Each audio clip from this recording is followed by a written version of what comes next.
It is 11:05 a.m.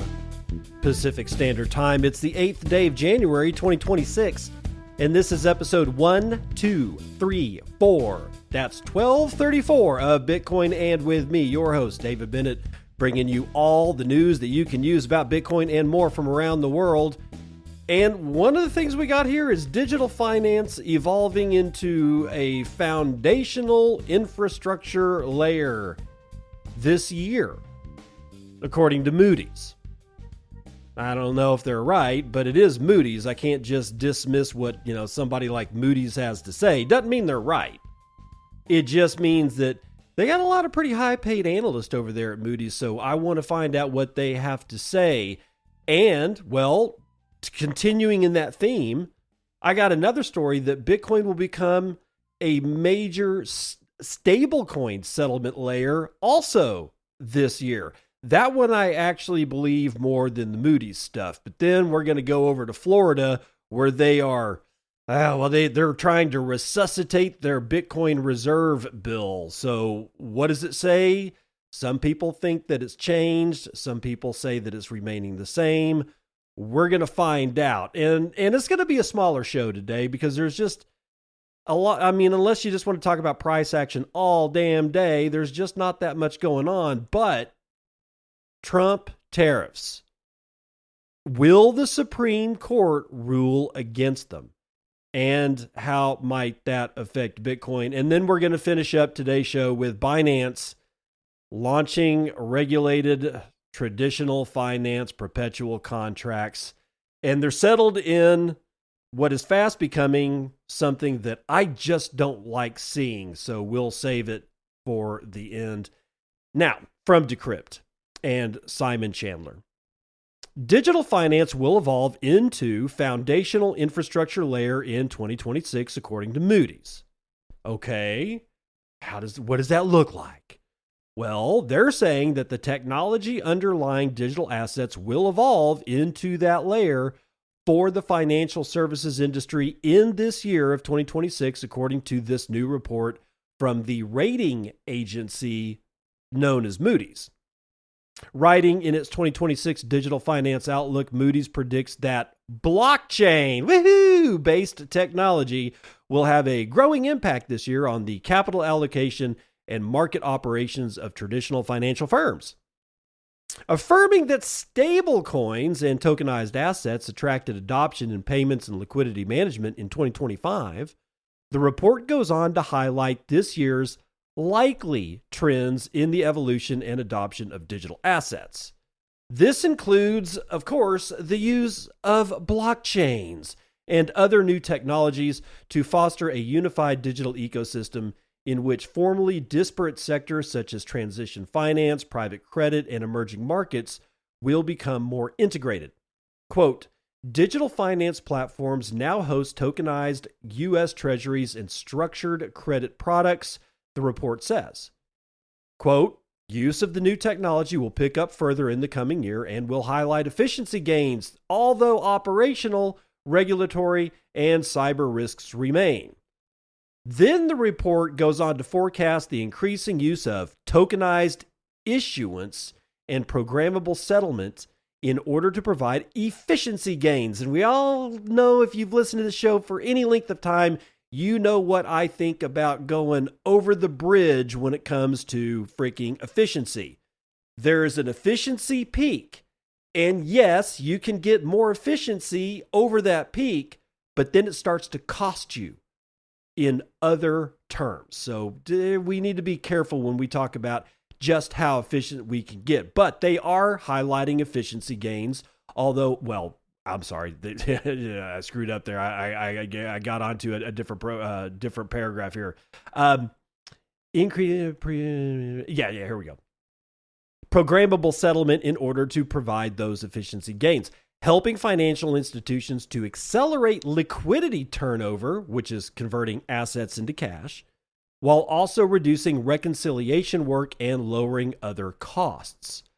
Co-author Cristiano Venturcelli, VP Senior Analyst of Digital Assets at Moody's, reiterates the evolving technologies such as stablecoins, tokenization, and blockchains, they're going to interconnect areas of finance that were once separate. So we're going to network all this shit together. Quote, several institutions are positioning to adopt stablecoins for cross-border payments and liquidity management, helping to bridge digital and traditional finance, he told Decrypt.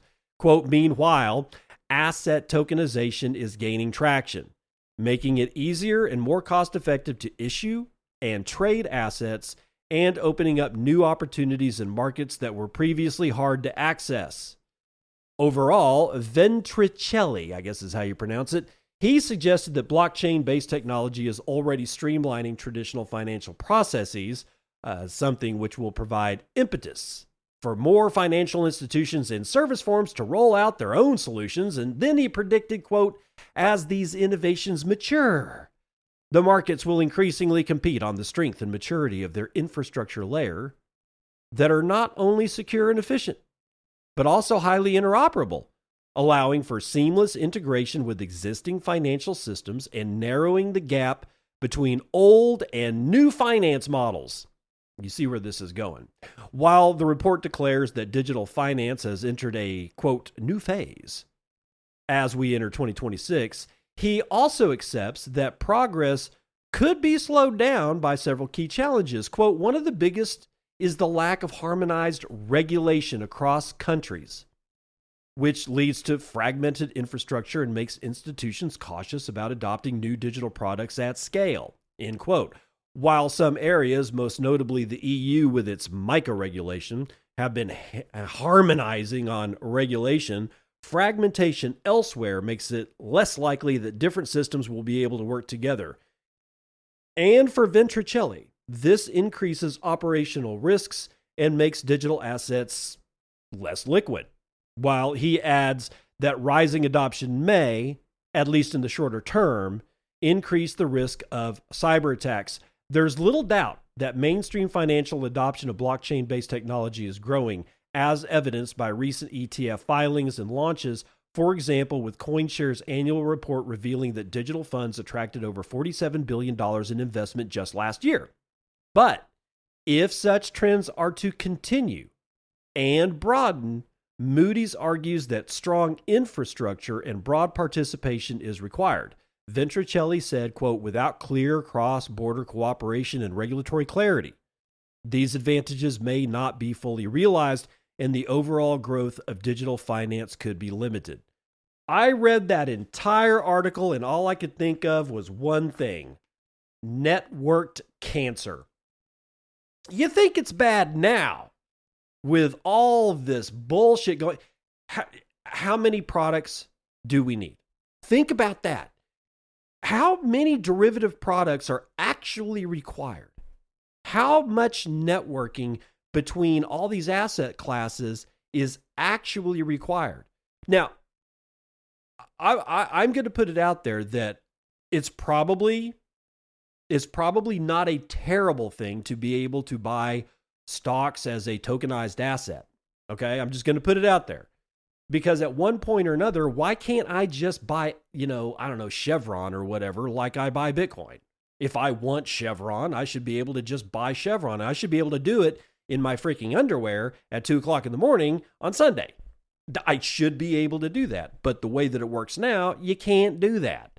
But half of this story is actually not really wrangling me all that much, because this is the way that's going. What does the structure of the markets look like after that? Well, there's going to be a lot of liquidity sloshing around, because especially over the weekend, because you can't trade on the weekend. But in the case of digital assets, you could. And that's going to come. No matter whether you love it, hate it, neutral on it, it's going to come. It's the other stuff about networking all these things together that Moody's is talking about that really does rankle me. It really does, because it just opens up a plethora of holes that grifters and grafters and snakes and derivatives traders and all the bullshit that we already have, it's going to give them space to proliferate. It's going to give them room to grow. They're going to have little baby derivative traders, and there's going to be way more day trading. There's going to be way more people that are betting on bets on bets on bets on bets on the price of fucking oil as it compares to the price of a share of Chevron stock. There will, in fact, I could almost see Polymarket or Kalshi coming in and saying, hey, we've got a new product here. You can bet. And we will clear it out every 15 minutes what the ratio between the price of West Texas crude oil is versus one share of Chevron stock. I guarantee you that's coming. Why? I don't know. What does it do? That kind of crap, it's just, you're just gambling. So a lot more gambling is coming our way. That's how I read this particular article. Be very careful with all this stuff. If you're gambling on things that absolutely don't matter, then actually, when you make an investment, I think that's the difference between gambling and investing. If you're making a bet on the Colts game, it doesn't matter. It's worthless. You may win, you'll probably lose, but you may win. But it doesn't matter. It's freaking sports ball. It's not going to change the global nature of humanity at any given point. But an investment, that can matter. That you're making a bet on something that might actually matter. Like, for instance, going back to, like, I don't know, like let's say British Petroleum, or like, let's just keep it in energy. You get like a whole bunch of energy stocks. You're investing in those. Is it a gamble? Yes, because risk is present. But they actually go drill holes in the ground and pull out energy to be used by the human race. I think that's the actual fundamental difference between gambling and investing. Risk is part of both of them. One matters, one is bullshit. And stablecoin settlement may also be bullshit too, because coming out of bitcoinnews.com, written by Nikki McPherson, we've got this one. Bitcoin will become a major, not the major, but a major stablecoin settlement layer by 2026. Well, honey, it's already 2026. Do you mean by the end of 2026? Whatever, let's find out what Nikki's got to say. Global stablecoin supply has surged past $170 billion with daily transfer volume routinely topping $100 billion. In countries like Argentina, Nigeria, and Venezuela, USDT and USDC have become de facto national currencies for savings and cross-border payments, yet the networks carrying this load are buckling. Tron still dominates retail volume in Latin America and Southeast Asia, but its centralization risks are no longer theoretical. Repeated outages and validator issues have frozen billions of dollars in transfer.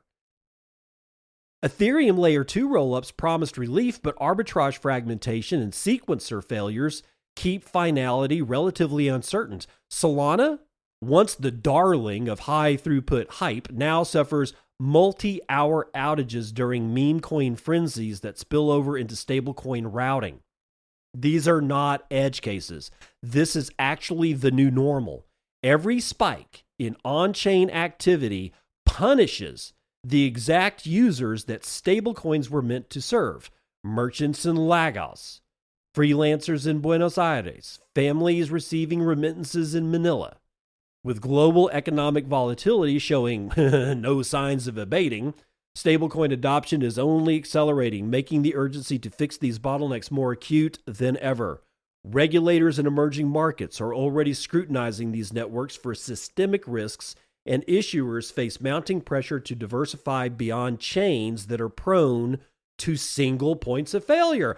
We've been saying this for years, and now they're just getting it. That's how far ahead of the game we are. Two developments, however, have changed everything. The Lightning Network reaching critical mass and the Taproot Asset Protocol turning Bitcoin into a multi-asset settlement layer without sacrificing its core security model.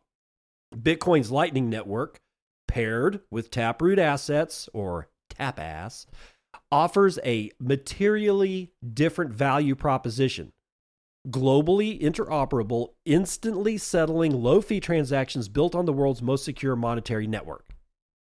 For payment companies, exchanges, and fintechs serving real end users, Those characteristics matter more than throughput bragging rights, and Lightning already exceeds the practical throughput of competing networks. Over the past year, interest from institutional players have quietly shifted. Custodians, market makers, and wallet providers are now evaluating whether Bitcoin rails can support the scale of stablecoin distribution they're already struggling to serve elsewhere. The conversations aren't theoretical anymore. They're about performance. They're about uptime. They're about cost. The first top-tier issuer to route even 10% of settlement through Bitcoin rails instantly deepens Lightning liquidity for everyone else, creating a flywheel that punishes the laggards.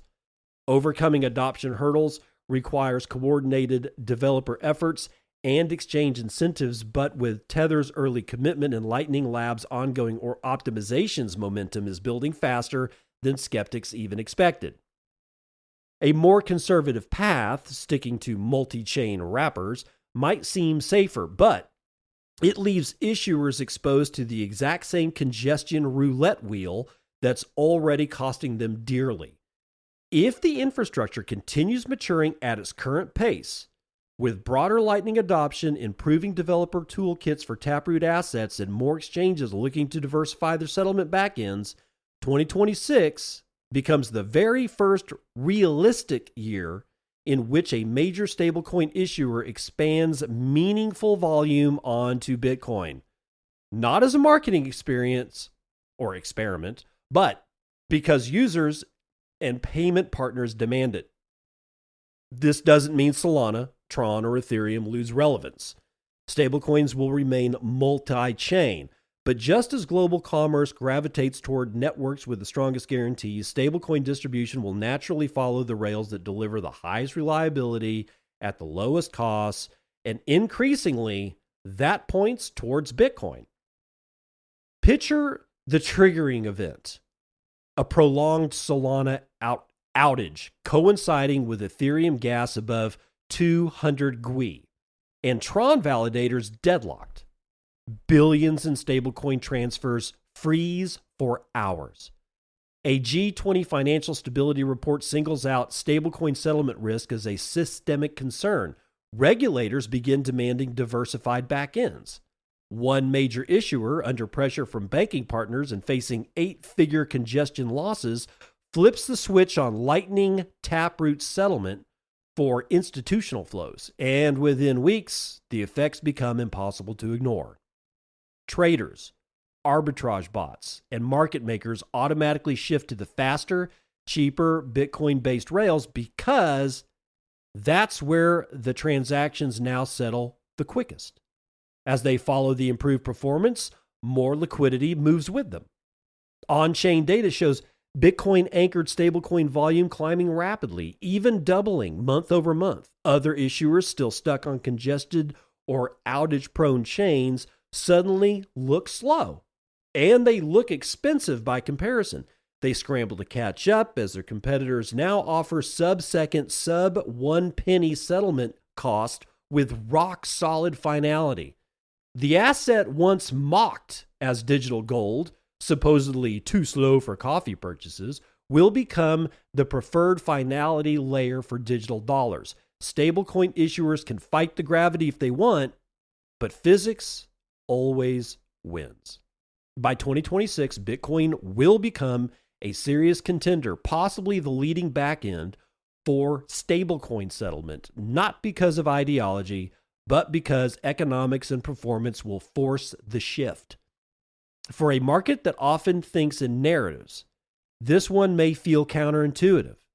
But for the institutions watching their payment flowchart break under real-world volumes, the move toward Bitcoin rails is starting to look inevitable. So that's the end of that article. And there's a lot about what I just read that 3 years ago would just make us puke. Does it make me puke now? Well, I haven't really puked on this in a long time as to having other assets on Bitcoin. And the reason is because I got shit to say about it. And that's the only reason. And that's why I still love Bitcoin the way it is. because nobody can tell anybody what they can or cannot use the Bitcoin network for. That doesn't mean that people who just feel sick at their stomach that something other than Bitcoin is on the Bitcoin network. I feel for them. It kind of makes me grossed out too when I think of Ethereum rocks on the Bitcoin blockchain. It's bloat. In my opinion, it's spam. But again, I don't get to make those decisions. That's what makes Bitcoin, Bitcoin, and thank God. However, they make a point.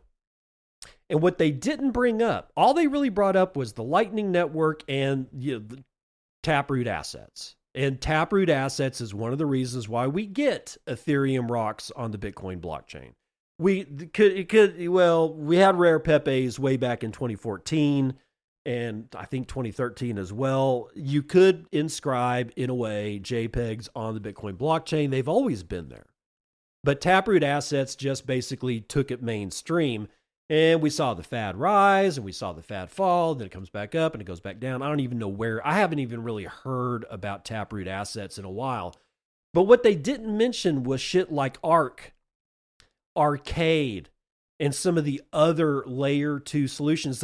There's nothing about Fediment, right? There's nothing about eCash, which in a way can play its part by essentially supplying multiple pressure release valves for this traditional financial market, which now think about what's actually going on in traditional finance.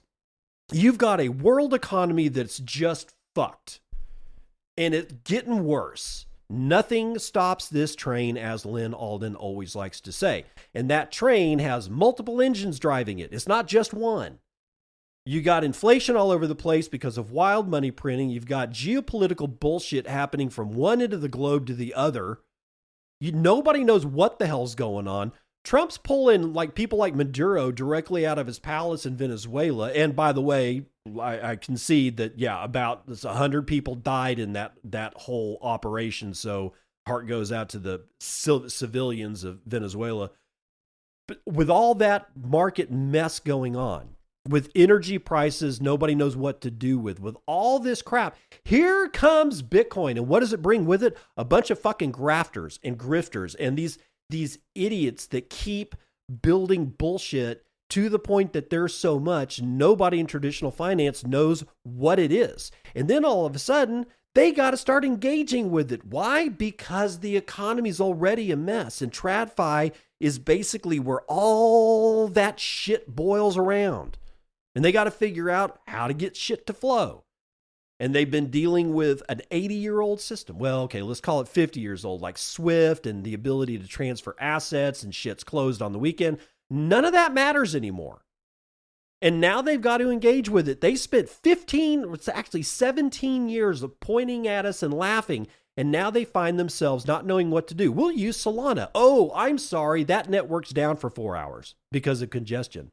We'll use Tron. Oh, I'm sorry. They've got some validator issues going on over there. Oh, we'll use this other one. Yeah, well, that one you got rug pulled. The only safe one is Bitcoin. With Lightning, with Arc, with Fediment, with eCash. It's going to happen. What I'm saying about all of this is don't get upset about it. You don't have to praise it. I'm just saying it's going to happen. And I've been telling everybody this for years. We can't stop Bitcoin being used by people using it for things that we don't think it should be used for. That's just a fact.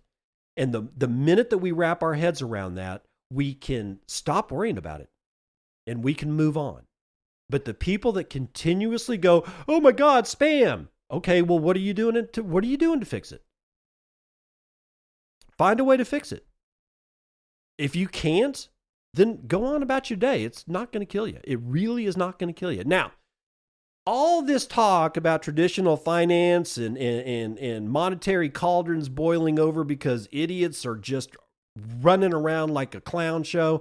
makes me hungry. And that's why I go to oshigood.us. That's right, oshigood.us. That's oshigood.us, where you can get HODL butter. Ooh, looks like Oshi's got some new labels and they're looking pretty slick. You know what HODL butter is? Well, it starts off with locally sourced pecans straight from the Southeast United States. It's more nuanced than a 2-hour Bitcoin podcast. This small batch craft delicacy can be enjoyed as a topping on anything edible or straight out of the reusable glass jar. Guys, it's kind of like peanut butter, but it's so much better. It's got pecans. It's got maple sugar, not syrup, maple sugar.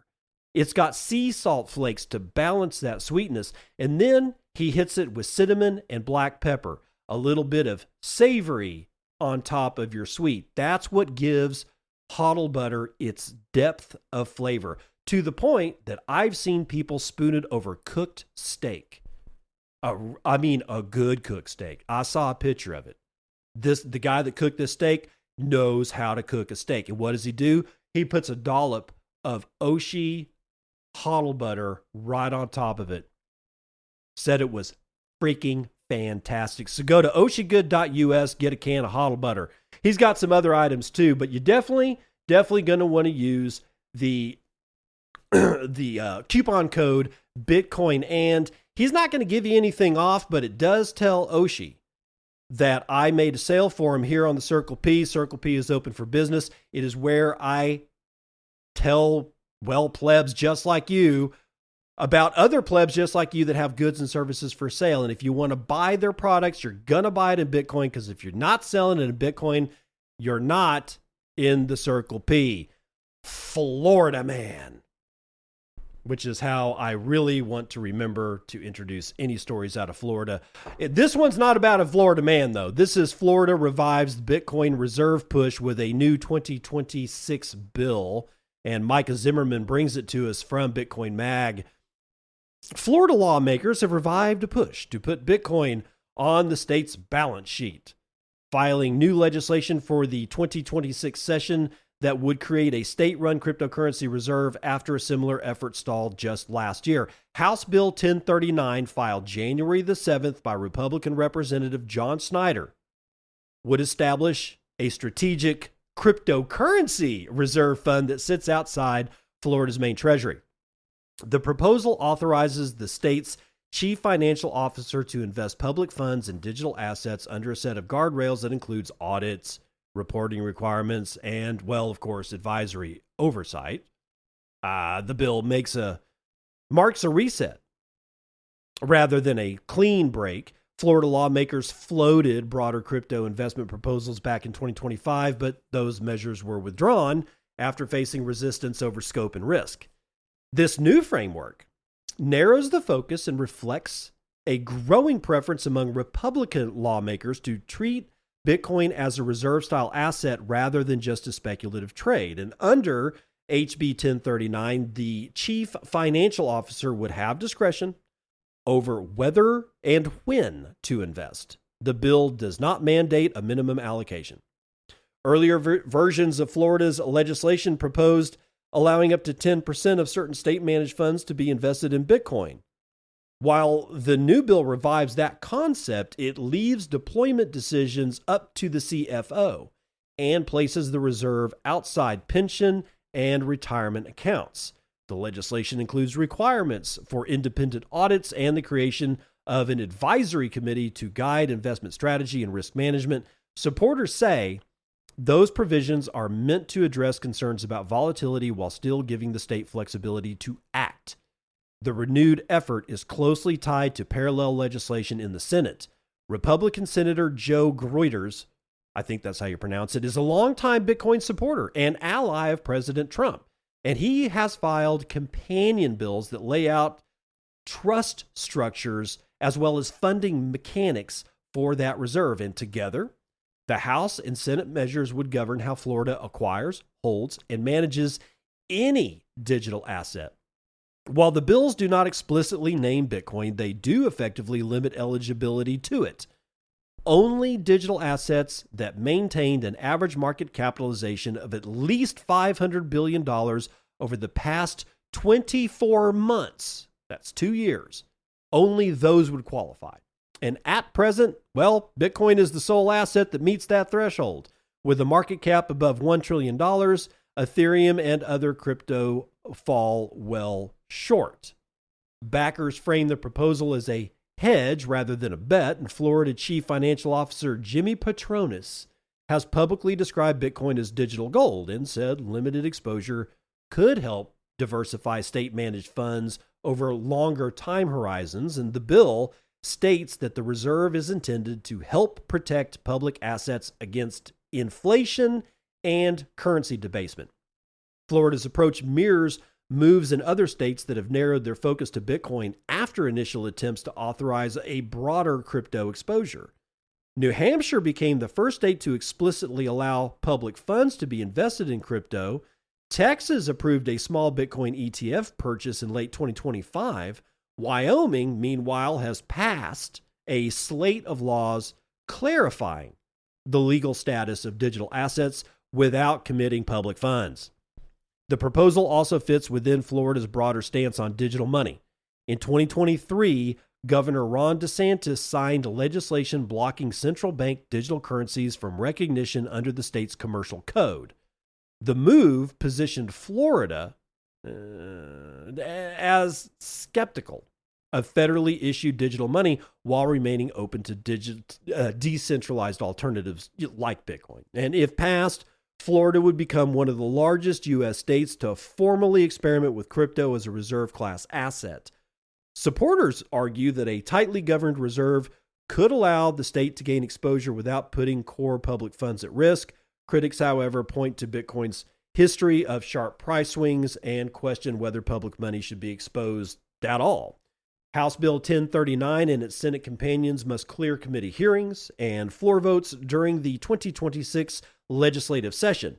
The bills include a conditional effective date of July 1st, 2026, meaning implementation would only begin if the full legislative package is approved and signed into law. So Florida has kind of changed. I've read a couple of versions of this story. And some stories say that the first bill was all about Bitcoin, and now they're just going into shitcoinery.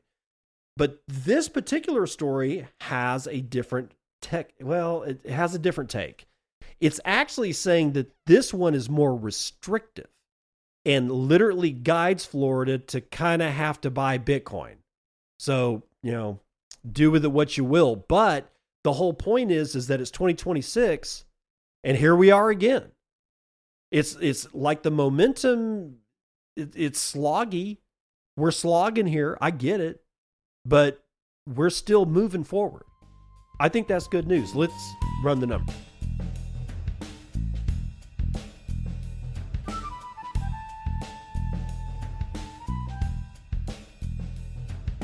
CNBC futures and commodities. Well, I don't know what the hell happened, but energy prices are up today. Murban crude is up 3.5 points to 62.02. Brent North Sea is up 3.4% to 62.01. Oil, West Texas Intermediate that is up 3.16 back to 57.76. And natural gas, being the hedge that it is down 3.25 to 3.41. Gasoline is up 3.94% back to $1.76 a gallon. Shiny metal rocks having a bad day except for palladium, which is actually in the green by 1%. Gold is down 0.12% to $44.57 and 3 dimes. Platinum is down 0.8%. Silver is down 2.8%. Back down you go to 75.41. And copper down 1.25%. Ag looking pretty dismal today. Only one in the green. Our winner today is chocolate, 1.17% to the upside. Biggest loser is rough rice, 2 points to the downside. Live cattle is up 1/3. Lean hogs up 1 1/3. And feeder cattle are in the green by 2/3. On to indices. S&P is down. Well, it's not even really down. I mean, it's in the red, but it's essentially sideways. NASDAQ, however, is down 0.79%, but the Dow is up 0.5%, and the S&P Mini is up well over 1/3. What's Bitcoin doing? $91,190. Almost a palindrome. $1.82 trillion market cap. We can only purchase 20.4 ounces of our favorite shiny metal rock with our one Bitcoin, of which there are 19,973,073.03 of, and average fees per block remain the exact same. 0.02 BTC taken fees on a per block basis. It's about 32 blocks carrying 64,000 unconfirmed transactions waiting to clear at high priority rates of 2 sats per VByte. Low priorities are 0.4 sats per VByte, and we are still in zettahash territory on hash rate.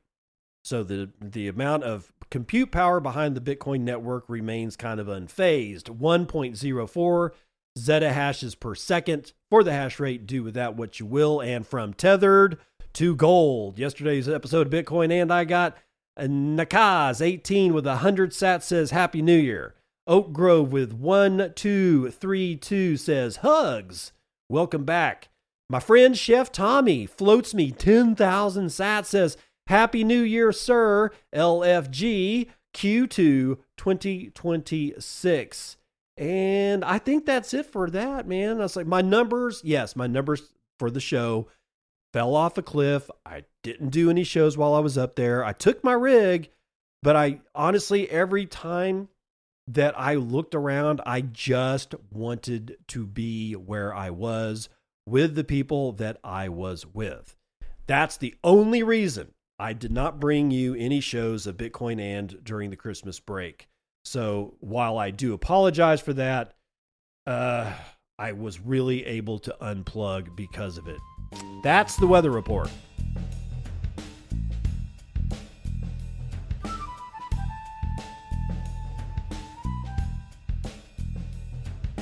Welcome to part 2 of the news that you can use. Will a Supreme Court ruling against Trump cause a Bitcoin crash?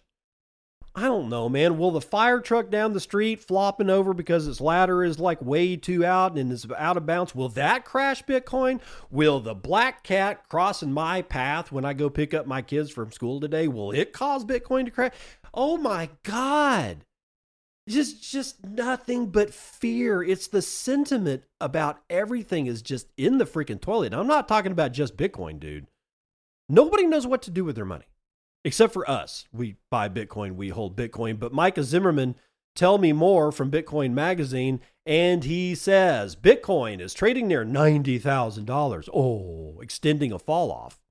After spending several days above $92,000, the crypto now faces a fresh macro test as markets brace for a United States Supreme Court decision that could land Friday, so tomorrow, on the legality of President Donald Trump's global tariffs.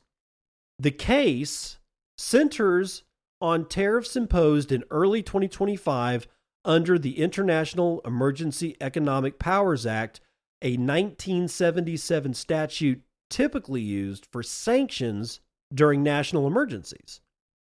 Trump used the law to justify Liberation Day tariffs ranging from 10 to 50% on global imports alongside targeted duties on China, Canada, and Mexico tied to fentanyl trafficking concerns.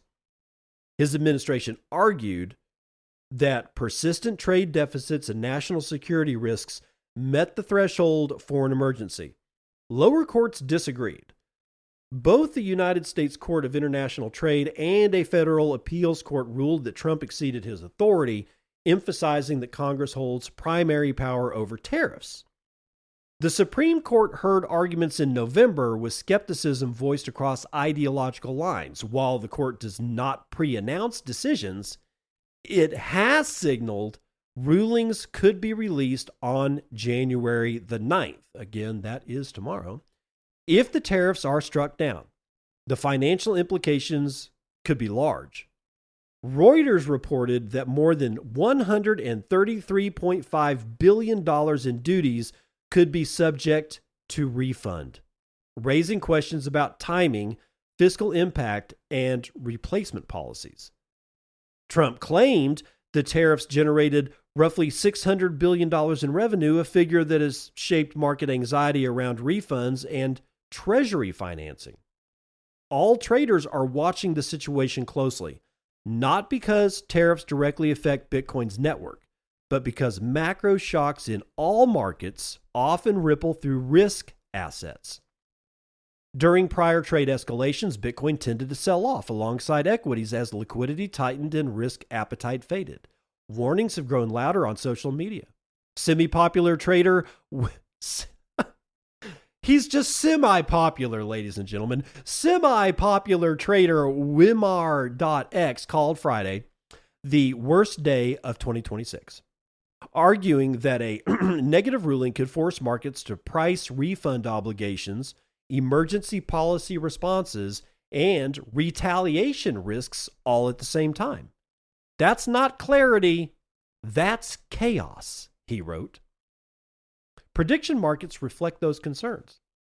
On Polymarket, odds imply a strong chance, 76%, the court invalidates the tariffs, suggesting traders see downside risk as underappreciated. Still, not all expect a lasting sell-off. For Bitcoin, the near-term risk appears tied to volatility rather than direction.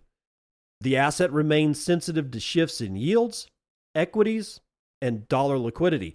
A sharp risk-off move could push prices lower, especially with Bitcoin still below key resistance, near 94,000 to 95,000. A ruling that reduces uncertainty could also produce a brief relief rally. The larger question is not whether Bitcoin crashes on a headline, but whether a court decision reshapes the macro backdrop for BTC. Okay, I want to hit this one head on. And I understand that the news stories that I read, they're all from Bitcoin publications or, well, in other, you could say, crypto publications. And I always try to pick out just the Bitcoin stuff. But there's a bias. There is a context. We have this tendency to only think about the thing that we love, or at least the thing that we know more about than anything else. And for a lot of us, that's Bitcoin. For a lot of these, actually all of these publications, that's Bitcoin. Everything affects Bitcoin. It doesn't affect anything else. We only talk about how it affects Bitcoin. And we really are doing ourselves a disservice with that kind of attitude. And you can see it in other places. For instance, quantum computing. Oh my God, if you hold Bitcoin when quantum computing hits, you're going to lose all your Bitcoin, says the neighbor that told you never to buy into this asset in the first place, and he's just waiting to point at you and laugh. Yet that person that's waiting to point at you and laugh doesn't realize that his bank accounts are secured by the exact same kind of math that is also broken by quantum mechanics.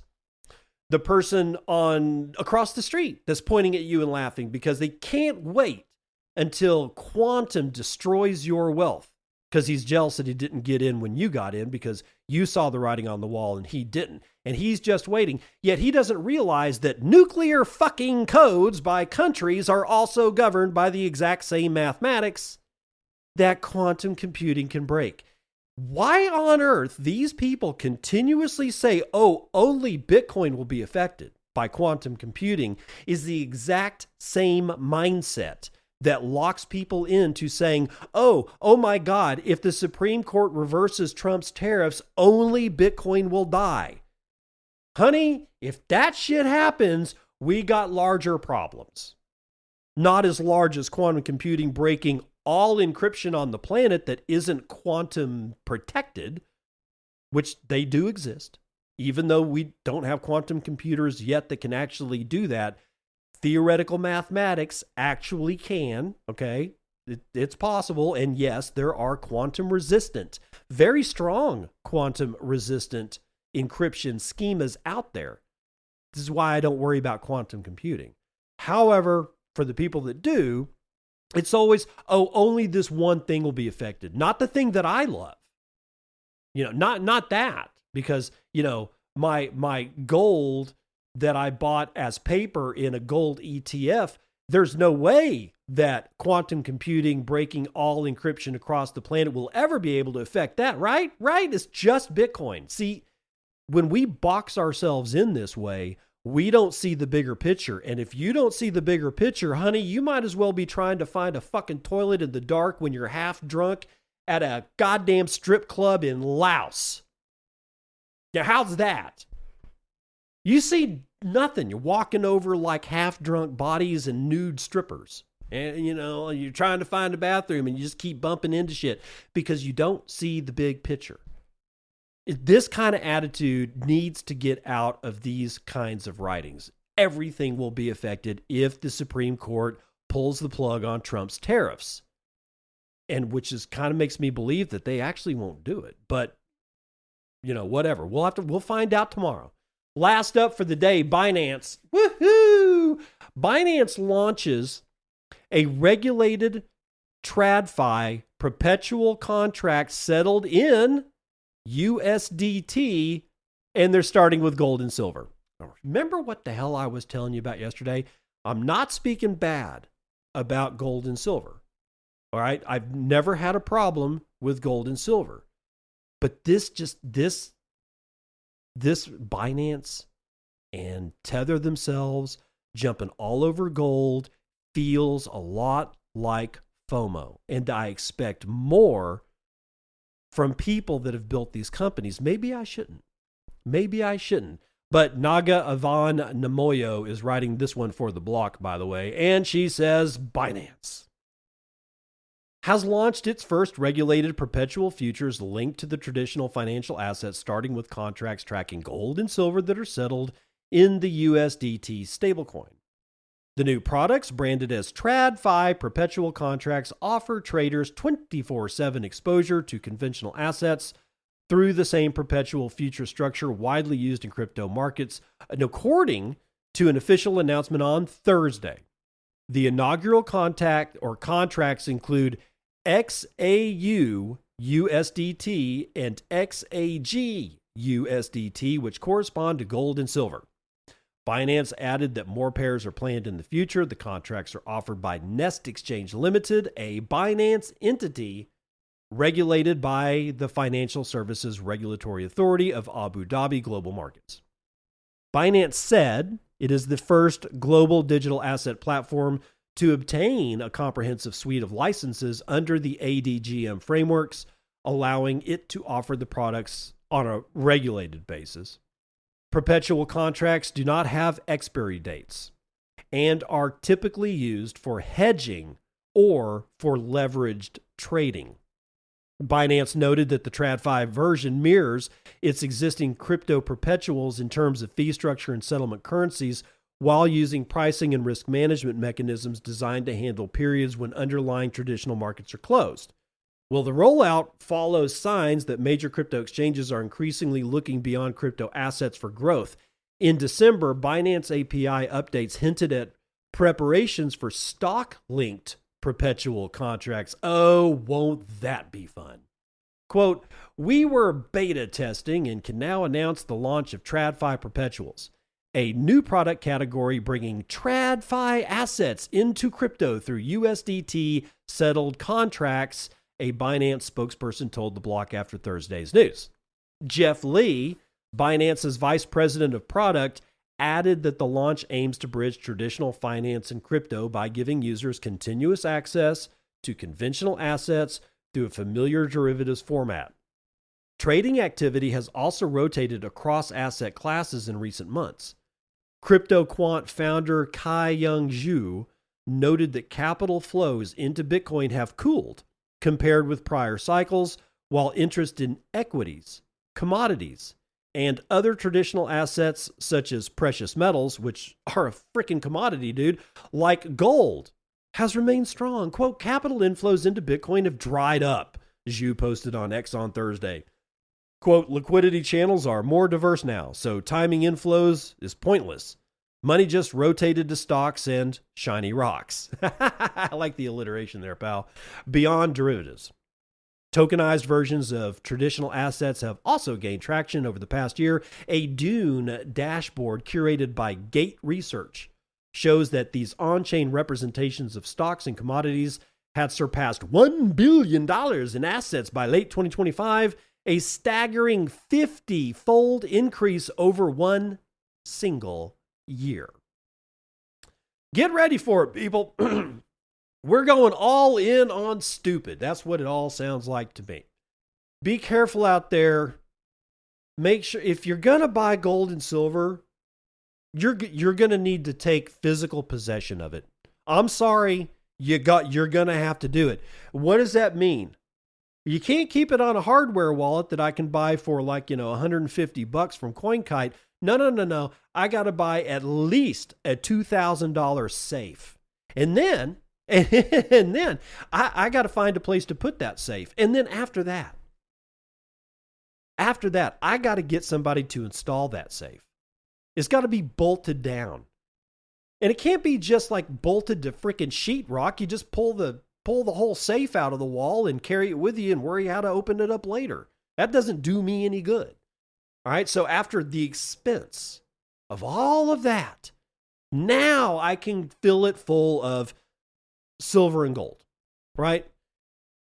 Then I got to be able to worry about liquidity if and when I want to sell any of it. This is the only reason that I don't dabble in gold and silver. Man, it's just too much.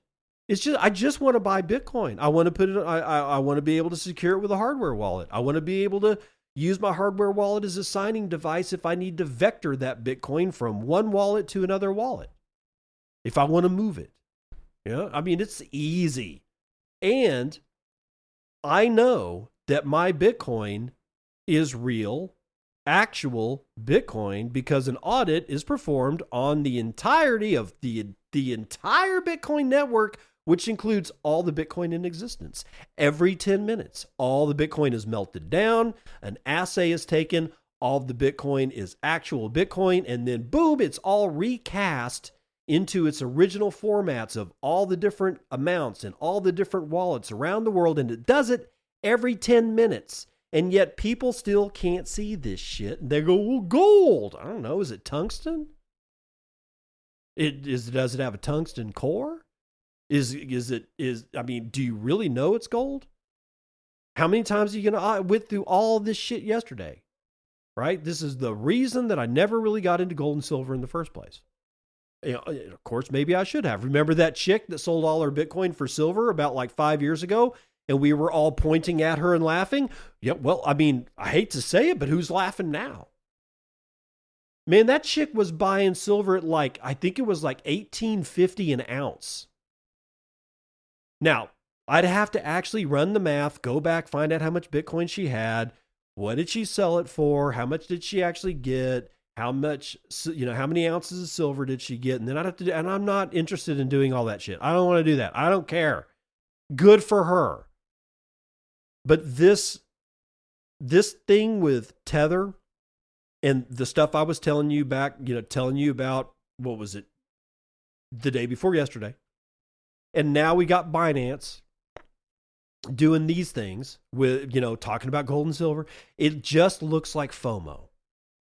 And I got to tell you, man, I seen FOMO break the backs of some of the largest things in the world, the largest people, the largest hedge funds, because they can't stay out of the fad. They can't just be patient. Please be careful and remember, if you are going to buy gold and silver, you have to be able to hold that metal in your own hands. Otherwise, you probably actually don't own it. I'll see you on the other side. This has been Bitcoin and I'm your host, David Bennett. I hope you enjoyed today's episode and hope to see you again real soon. Have a great day.